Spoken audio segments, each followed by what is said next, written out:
Hello everyone. ఇవాళ మనతో పాటు ఉన్నారు senior producer, movie and political analyst Chittibabu గారు. వారితో మాట్లాడదాం. నమస్తే సార్. నమస్తే అమ్మా. సార్, ఏపీ డిప్యూటీ స్పీకర్గా కృష్ణంరాజు తనని ట్రిపుల్ ఆర్ గారిని ఆ పోస్ట్కి పెట్టారు కదా. సో దానిపైన మీ అభిప్రాయం?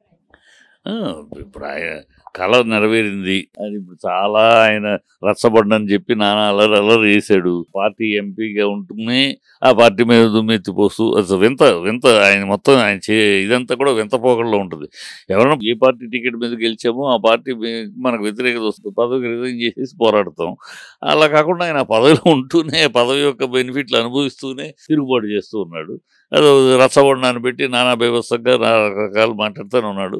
దానికి ప్రతిఫలంగా వాళ్ళు చంద్రబాబు దగ్గర జగన్ని ఎవరెవరు తిట్టారు అని లెక్క చూసుకుని ఎవరెవరు తిట్టారు బాగా గట్టిగా ఎవరు తిట్టగలిగారు వాళ్ళందరికీ పదవులు ఇస్తున్నాడు.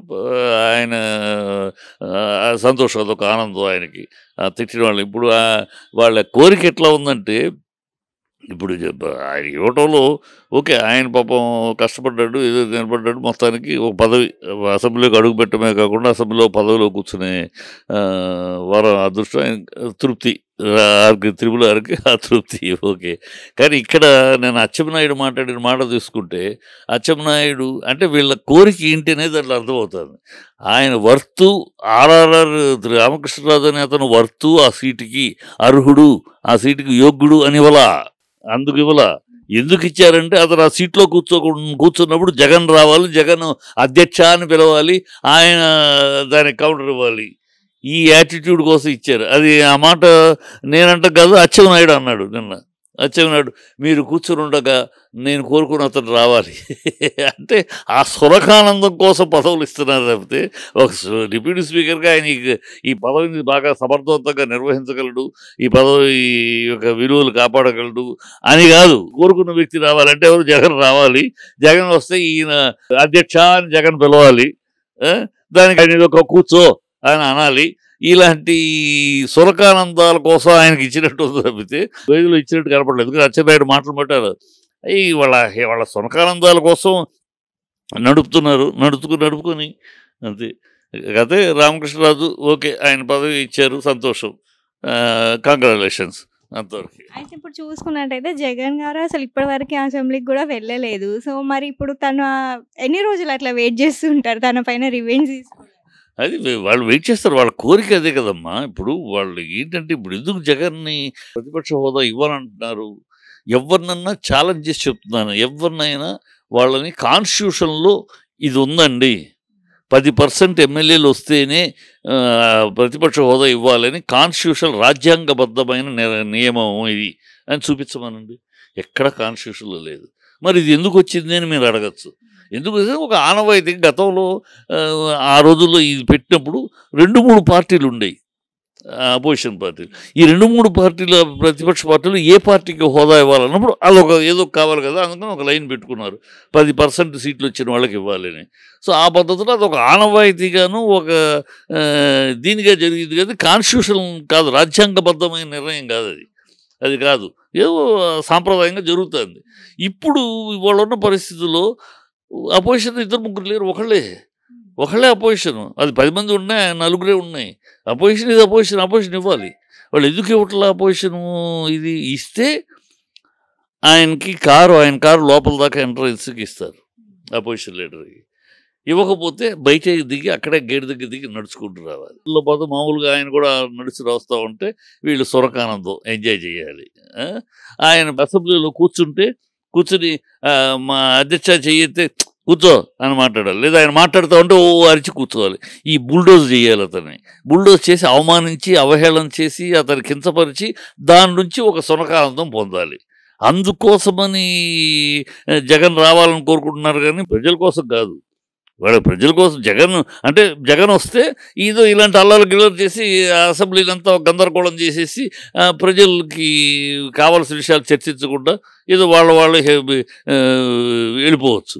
ఇప్పుడు ఏంటంటే మాట్లాడాలి కదా, అపోజిషన్ వస్తే నిలబడి తీస్తారు.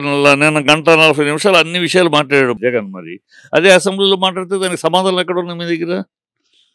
నేను అసెంబ్లీలో 1:40 ఇవ్వరుగా మీరు. అపోజిషన్ లీడర్ అయితే పాలకపక్ష నాయకుడు ఎంతసేపు మాట్లాడాడో అంతసేపు ప్రతిపక్ష నాయకుడు ఇవ్వాలి యాజ్ పర్ రూల్.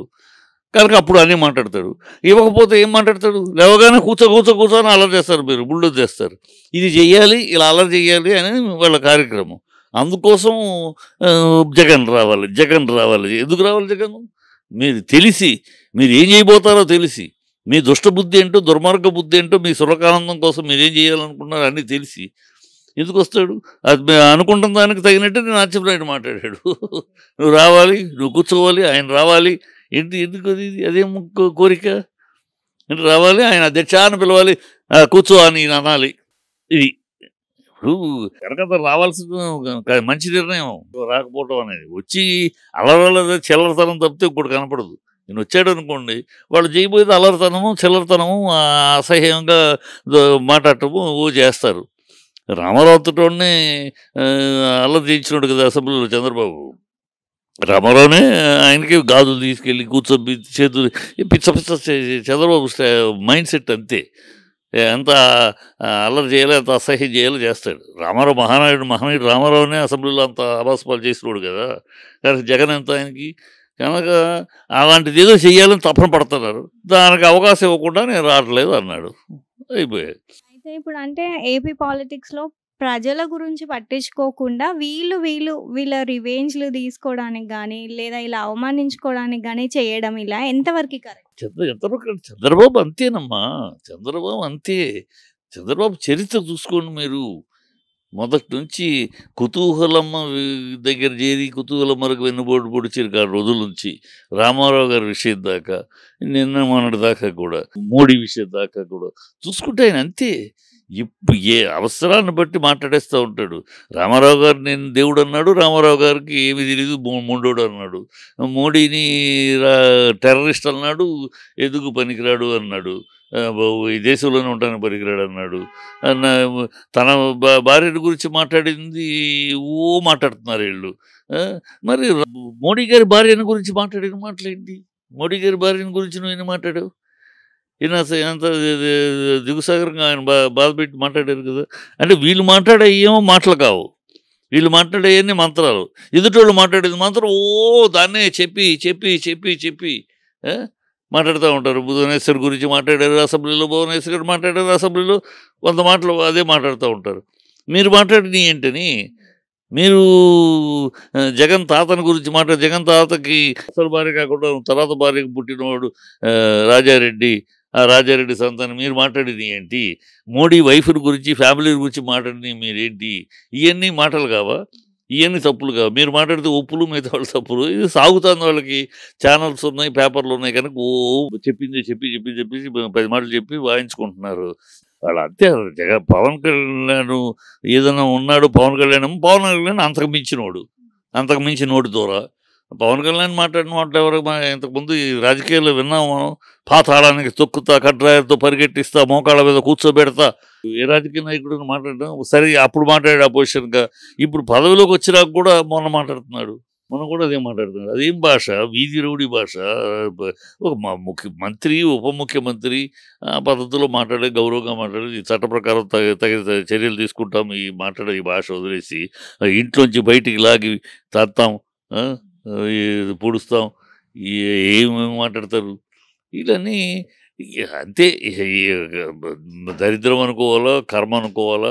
ఆంధ్ర రాష్ట్ర ప్రజలు వీళ్ళ మోసాలకి, వీళ్ళ అబద్ధాలకి భ్రమలోకి వెళ్ళి ఓట్లేసి గెలిపించారు. ఇక భరించాల్సిందే. 5 ఏళ్ల పాటు భరించాలి, తప్పదు.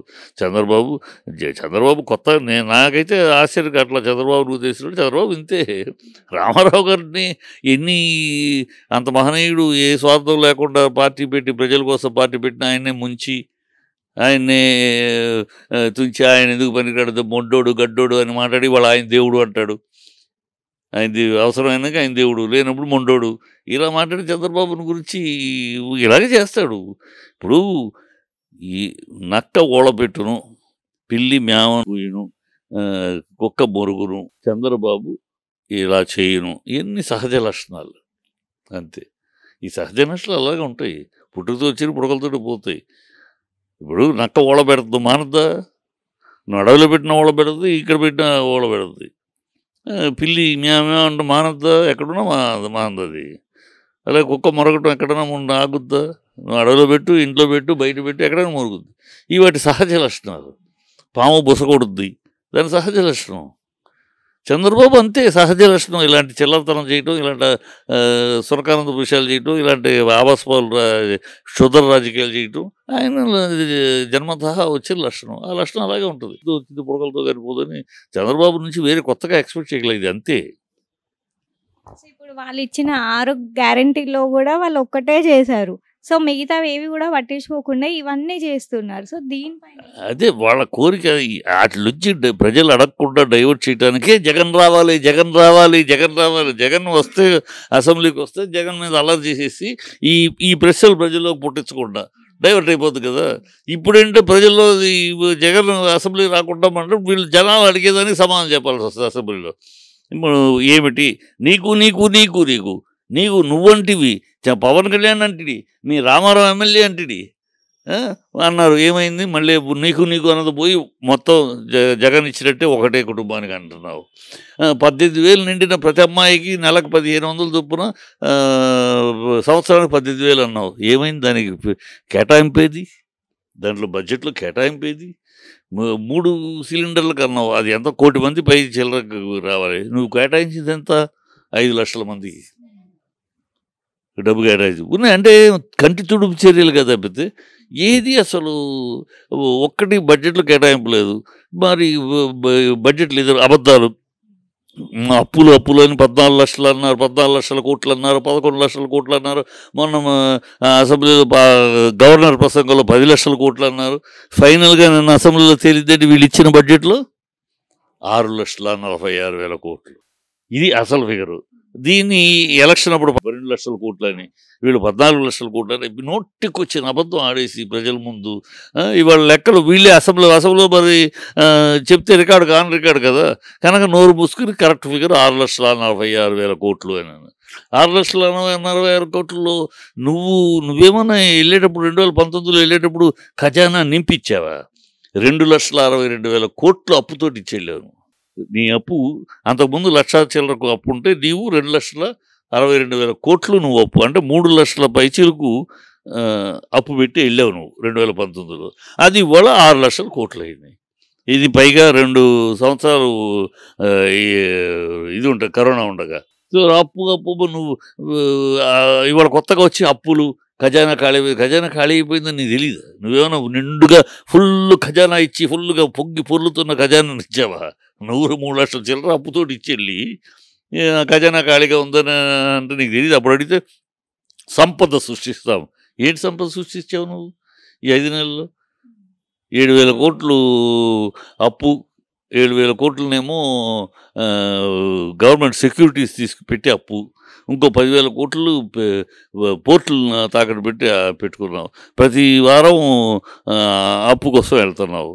అంటే నువ్వు చేస్తేనేమో అప్పు సంపద సృష్టి, నువ్వు చేసే అప్పు సంపద సృష్టి. ఇంకొకళ్ళు అప్పు చేస్తేనేమో దివాళా తీయటం. ఈ పిచ్చి మాటలు, పిచ్చి ప్రజలు ఏదో భ్రమలో ఏదో కాస్త ఇస్తానన్నాడు, ఆశపడ్డారు. ప్రజలు ఆశపడ్డారో తప్పు లేదు. నువ్వు రూపాయి ఇస్తా అన్నావు, ఆయన ₹1.5 ఇస్తా అన్నాడు. ఇస్తాడేమోలే అని ఆశపడ్డారు. అది ఆశపడ్డామని ఇప్పుడు రియల్ అవుతున్నారు. ప్రజలు ఎక్కడికి వెళ్ళినా నిలదీస్తున్నారు, ఎక్కడికి వెళ్ళినా అడుగుతున్నారు. అది ఇది ఎక్కడ, అది ఎక్కడ, ఇది ఎక్కడ, దానికి సమాధానం చెప్పలేక వస్తున్నారు. అందుకని ఇప్పుడు అసెంబ్లీలో వాళ్ళు అసెంబ్లీ పెట్టి జగన్ రావాలి, జగన్ కానీ రోదన చేస్తున్నారు. జగన్ రావట్లేదు. జగన్ ప్రజలతో మాట్లాడాలి. మాట్లాడుతున్నారుగా పార్లమెంట్లో. నిన్న 1:40 నిమిషాలు మాట్లాడాడు మొన్న. రేపు ఇంకో రోజు మాట్లాడతారు, మిగతా వాళ్ళు మాట్లాడతారు. అసెంబ్లీలో మాట్లాడుతుంది, ఇక్కడ మాట్లాడుతున్నారు, ప్రజలతోటిగా మాట్లాడతారు. మీడియా ఆ రోజులతో మీడియా లేదు, ఇవాళ మీడియా ఉంది. శుభ్రంగా ప్రజలకు ఏం చెప్పాలో ప్రజలకు చెప్తూ ఉంటాం, ప్రజలకు వెళ్తూ ఉంటుంది. అసెంబ్లీకి వచ్చి మీ సునకానందం కోసం మీరు చేసుకున్న ప్లాన్లు, మీ యొక్క భ్రష్టపు ఆలోచనలకి అవకాశం ఎందుకు ఇవ్వాలి? అందుకని వాళ్ళ మంచి నిర్ణయం తీసుకున్నారు. Okay sir, thank you.